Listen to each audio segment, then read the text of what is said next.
Certaines de mes rencontres me mènent à penser que parfois, il est bien dommage que des personnes restent dans l'ombre. C'est pour cela que je vous propose Il mérite d'être connu, une chronique radiophonique proposée par la Nana Lambda, qui vous emmène aujourd'hui à la rencontre de Valentine, j'ai 27 ans. Camille, j'ai 26 ans.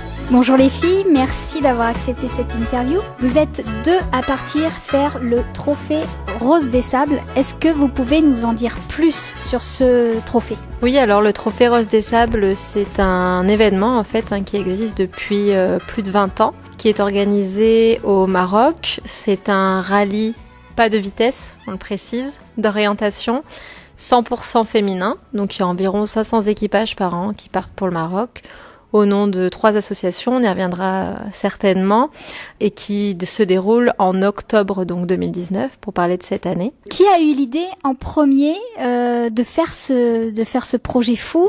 Est-ce que ça a été difficile de convaincre l'autre ? Alors avec Valentine, ça fait 4 ans qu'on travaille ensemble, donc on a fait de nombreux déplacements toutes les deux, donc qui nous a amené à tisser des liens au-delà des liens professionnels. Donc on voulait se lancer dans une aventure à vocation humanitaire dans un premier temps.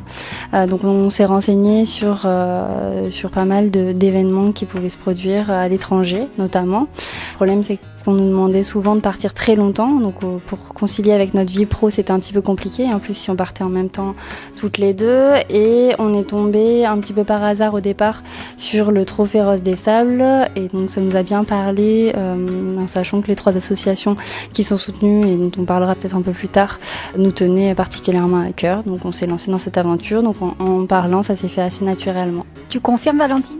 Oui, clairement, ça n'a pas été du tout difficile de me convaincre. On s'était fixé aussi comme défi de se lancer un nouveau challenge. Celui-ci y répond particulièrement parce que, faut quand même le préciser, ni Camille ni moi ne sommes ni très sportives, ni très performantes en orientation. Donc tout ça aussi fait que je pense qu'on veut se prouver et prouver qu'on peut y arriver. Et du coup, elle m'a clairement convaincue très rapidement quand elle m'a parlé de ce projet-là. Du coup, en parlant de défi, pourquoi est-ce que vous vous êtes lancé dans ce projet fou ? Enfin, qui moi me semble fou parce que jamais j'aurais eu l'idée de partir faire ça. C'est un défi personnel, c'est un défi professionnel, c'est parce que vous faites ça par le biais de votre entreprise. Dites-moi tout. Alors effectivement c'est un pari un petit peu fou, mais on avait vraiment envie de sortir de notre zone de confort, de sortir aussi du quotidien, de voir autre chose. Le Maroc est aussi un très beau pays qui nous parle aussi, on a fait des voyages là-bas entre autres. Intervenir en étant solidaire de certaines associations, ça nous parlait aussi, donc voilà, ça a paru assez naturel. C'est un défi personnel finalement plus que pro, même si on va porter entre autres les couleurs de notre entreprise sur place, mais c'est un défi personnel au sens où quand on a parlé de ce projet-là, notre entourage, ça les a fait beaucoup sourire, voire rire, nous connaissant un petit peu, et donc je pense aussi que au-delà de se prouver qu'on pouvait relever ce challenge, le fait d'en parler à nos proches qui ont un petit peu souri, ou à nos collègues d'ailleurs, ça nous a motivés davantage à se dire ok, ce défi il est fou, mais rien que pour vous prouver qu'on peut le faire, on se lance à 100% dans le sujet. C'était un moment fort, vraiment.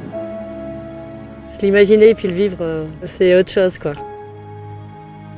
Il faut avoir un petit grain de folie. C'était comme un aimant, fallait que j'y aille absolument. 3, 2, 1, go! Une fois qu'on est dedans, l'adrénaline qui commence à monter. On va faire 400 mètres. On sait pas du tout à quoi s'attendre. Perdu ou on n'est pas perdu? Faut tout le temps garder le focus puis avancer. Cet esprit d'aventure, c'est vraiment grisant. De quoi avez-vous besoin aujourd'hui pour mener à bien ce projet ? Concrètement, vous êtes encore en phase de préparation. Qu'est-ce qui vous manque aujourd'hui et comment on peut vous aider ?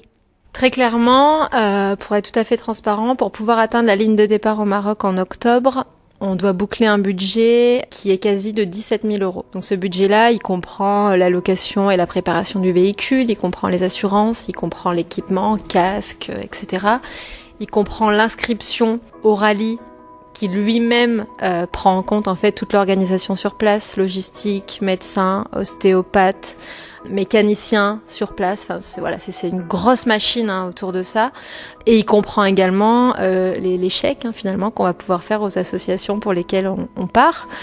Donc sans ce budget-là, on ne peut pas franchir la ligne de départ. Donc aujourd'hui, on a commencé à avoir des coups de pouce sur ce budget-là, notamment de la part de notre entreprise, Human Booster, qui nous soutient très largement dans ce projet. On a d'autres sponsors qui sont en train d'arriver, que ce soit financiers ou en dons matériels. Et donc aujourd'hui, très clairement, ce qui nous manque, c'est encore des soutiens de la part d'entreprises ou même de particuliers pour atteindre notre objectif de 17 000 €. Quelles sont les prochaines manifestations auxquelles vous allez participer justement pour arriver à cet objectif de 17 000 €? Est-ce que vous avez mis en place des choses ? Alors l'actualité du moment, en tout cas ce qu'on a commencé par faire, c'est créer une cagnotte en ligne sur Hello Asso qui s'appelle Rosie et les filles, auquel chacun peut participer. Et donc en fonction du don qui est donné, on peut mettre en place, d'écrire sur un sticker le nom de la personne qui va nous sponsoriser et le coller sur le 4x4. Donc il y a plein de choses qu'on peut voir sur la cagnotte. Et en échange, donc pour chaque personne qui participe, on offre la possibilité de gagner plusieurs lots. L'ambiance rose, elle est là, quoi. Solidaire. Puis on a fait des rencontres super en plus. Je t'avouerais que j'ai failli lâcher. Parce qu'à un moment, il faut surtout pas reculer. À partir du moment où on arrive vraiment à se faire confiance, ça marche, quoi.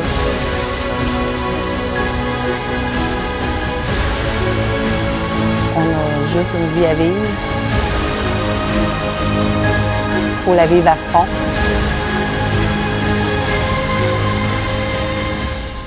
Trois associations sont soutenues par cet événement. Pouvez-vous nous en dire plus ?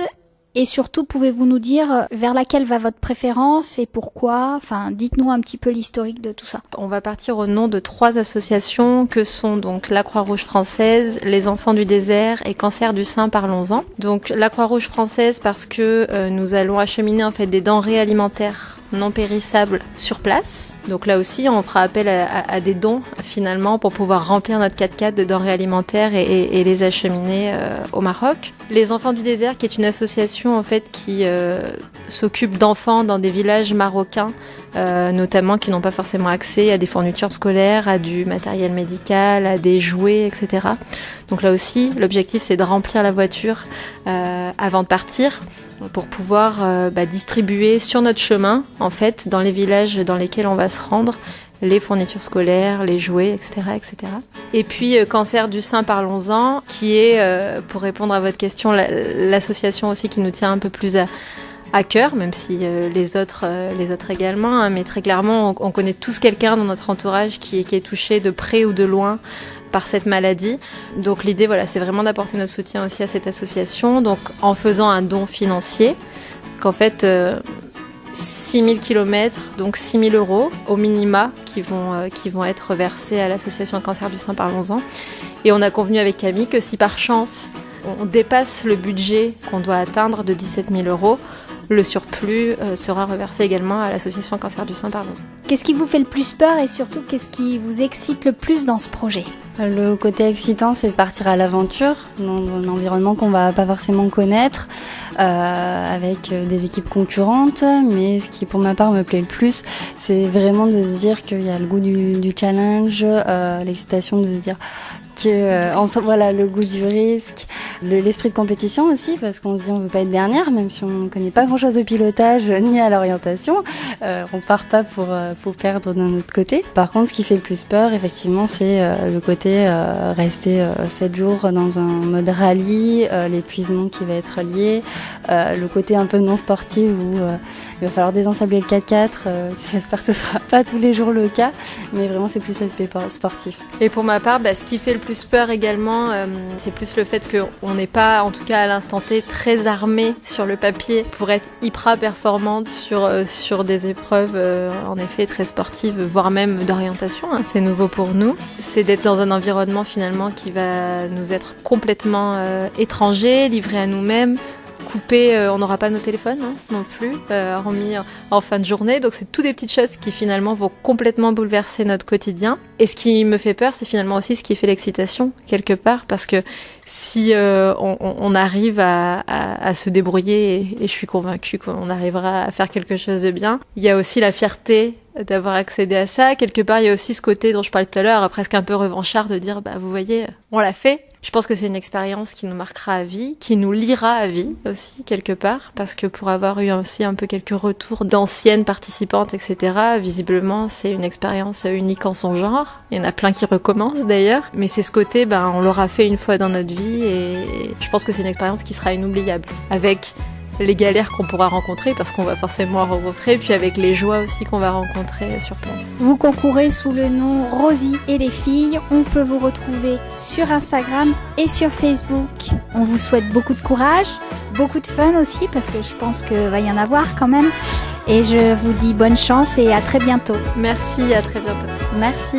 En attendant de vous retrouver sur les ondes de Radio Coquelicot pour la chronique « Il mérite d'être connu », rejoignez-moi sur Facebook et Instagram et bien sûr sur mon blog lananalambda.fr.